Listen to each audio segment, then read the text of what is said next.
Hello student, আশা করছি তোমরা সকলেই অনেক ভালো আছো। আজকে আমরা আলোচনা করব অগ্নিবীর আর্মি 2025 সালের জন্য অত্যন্ত গুরুত্বপূর্ণ প্রশ্ন ও উত্তর।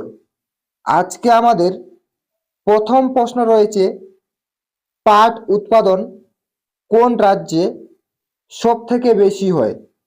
এর সঠিক উত্তর হবে পাট উৎপাদন সব থেকে বেশি হয় হচ্ছে অপশন সি, অর্থাৎ পশ্চিমবঙ্গ রাজ্যে। তারপরে চলে যাব পরবর্তী নাম্বার কোশ্চেনে। পরবর্তী আমাদের দ্বিতীয় নাম্বার কোশ্চেন রয়েছে, নিচের কোনটি ভারতীয় সংসদের অধিবেশন নয়? এর সঠিক উত্তর হবে এখানে ভারতীয় সংসদের অধিবেশন নয়, হচ্ছে গ্রীষ্মকালীন অধিবেশন। তারপরে চলে যাব পরবর্তী নাম্বার কোশ্চেনে। পরবর্তী আমাদের তৃতীয় নাম্বার কোশ্চেন রয়েছে, পরিবেশ সুরক্ষা আইন কত সালে হয়?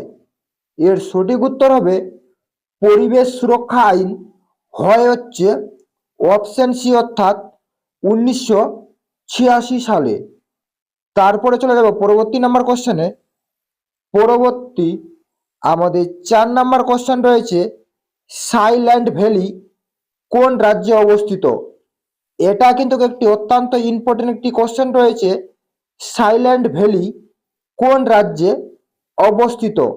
এর সঠিক উত্তর হবে সাইল্যান্ড ভ্যালি হচ্ছে অপশন বি, অর্থাৎ কেরালা রাজ্যে অবস্থিত।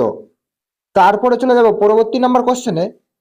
পরবর্তী আমাদের 5 নাম্বার কোশ্চেন রয়েছে, ম্যাকমোহন লাইন কোন দুটি দেশের সীমানা নির্ধারণ করে? এর সঠিক উত্তর হবে ম্যাকমোহন লাইন হচ্ছে অপশন এ, অর্থাৎ ভারত ও চীন দেশের সীমানা নির্ধারণ করে। তারপরে চলে যাব পরবর্তী নাম্বার কোশ্চেনে। পরবর্তী 6 নাম্বার কোশ্চেন রয়েছে, ভারতের নেপোলিয়ন কাকে বলা হয়? এর সঠিক উত্তর হবে ভারতের নেপোলিয়ন বলা হয় হচ্ছে এখানে অপশন ডি, অর্থাৎ সমুদ্রগুপ্তকে। তারপরে চলে যাব পরবর্তী নাম্বার কোশ্চেনে। পরবর্তী আমাদের 7 নাম্বার কোশ্চেন রয়েছে, নেহরু ট্রফি কোন খেলার সাথে যুক্ত? এর সঠিক উত্তর হবে নেহরু ট্রফি হচ্ছে অপশন বি, অর্থাৎ হকি খেলার সাথে যুক্ত। এটাও একটি অত্যন্ত ইম্পর্টেন্ট একটি কোশ্চেন রয়েছে, নেহরু ট্রফি কোন খেলার সাথে যুক্ত? তারপরে চলে যাব পরবর্তী নাম্বার কোশ্চেনে। পরবর্তী আমাদের 8 নাম্বার কোশ্চেন রয়েছে, মোট কতজন সদস্য নিয়ে অর্থ কমিশন গঠন হয় বা গঠিত হয়? এর সঠিক উত্তর হবে মোট হচ্ছে 5 জন সদস্য নিয়ে অর্থ কমিশন গঠিত হয়। তারপরে চলে যাব পরবর্তী নাম্বার কোশ্চেনে। পরবর্তী আমাদের 9 নাম্বার কোশ্চেন রয়েছে, ভারতের সর্বপ্রাচীন পর্বতমালার নাম কি? এখানে 4টি অপশন দেওয়া রয়েছে, ভারতের সর্বপ্রাচীন পর্বতমালার নাম কি? এর সঠিক উত্তর হবে ভারতের সর্বপ্রাচীন পর্বতমালার নাম হচ্ছে অপশন সি, অর্থাৎ আরাবল্লী।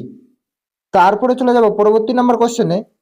পরবর্তী 10 নাম্বার কোশ্চেন রয়েছে, বাংলার দুঃখ হিসাবে কোন নদী পরিচিত? এর সঠিক উত্তর হবে বাংলার দুঃখ হিসাবে পরিচিত হচ্ছে দামোদর নদী। তারপরে চলে যাব পরবর্তী নাম্বার কোশ্চেনে। পরবর্তী আমাদের 11 নাম্বার কোশ্চেন রয়েছে, অনিলা দেবী ছন্দ নামে কে পরিচিত? অনিলা দেবী ছন্দ নামে পরিচিত হচ্ছে নারায়ণ দেবনাথ, শরৎচন্দ্র চট্টোপাধ্যায়, আশাপূর্ণা দেবী বা গগেন্দ্রনাথ ঠাকুর? এর সঠিক উত্তর হবে অনিলা দেবী নামে পরিচিত হচ্ছে অপশন বি, অর্থাৎ শরৎচন্দ্র চট্টোপাধ্যায়। তারপরে চলে যাব পরবর্তী নাম্বার কোশ্চেনে।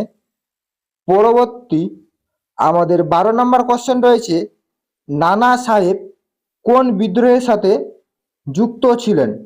এর সঠিক উত্তর হবে নানা সাহেব হচ্ছে অপশন ডি, অর্থাৎ সিপাহী বিদ্রোহের সাথে যুক্ত ছিলেন? এটাও একটি অত্যন্ত ইম্পর্টেন্ট একটি কোশ্চেন রয়েছে, নানা সাহেব কোন বিদ্রোহের সাথে যুক্ত ছিলেন? তারপরে চলে যাব পরবর্তী নাম্বার কোশ্চেনে। পরবর্তী আমাদের 13 নম্বর কোশ্চেন রয়েছে, ভারতের প্রথম কাগজ কল কোন রাজ্যে নির্মিত হয়? এর সঠিক উত্তর হয়ে যাবে ভারতের প্রথম কাগজ কল নির্মিত হয় হচ্ছে অপশন এ অর্থাৎ পশ্চিমবঙ্গ রাজ্যে। তারপরে চলে যাব পরবর্তী নাম্বার কোশ্চেনে। পরবর্তী আমাদের 14 নম্বর কোশ্চেন রয়েছে, রেগুর মাটিতে কোন চাষ ভালো হয়? এর সঠিক উত্তর হবে রেগুর মাটিতে সব থেকে ভালো চাষ হচ্ছে তুলা। তারপরে চলে যাব পরবর্তী নাম্বার কোশ্চেনে। পরবর্তী আমাদের লাস্ট 15 নম্বর কোশ্চেন রয়েছে, ভারতে কয়টি সংরক্ষিত জীবমণ্ডল আছে? এর সঠিক উত্তর হবে ভারতে মোট হচ্ছে 12টি সংরক্ষিত জীবমণ্ডল আছে। এই ছিল মূলত আজকের আপডেট। যদি তোমাদের ভিডিওটি ভালো লেগে থাকে তাহলে অবশ্যই লাইক, কমেন্ট এবং শেয়ার করে দিবেন।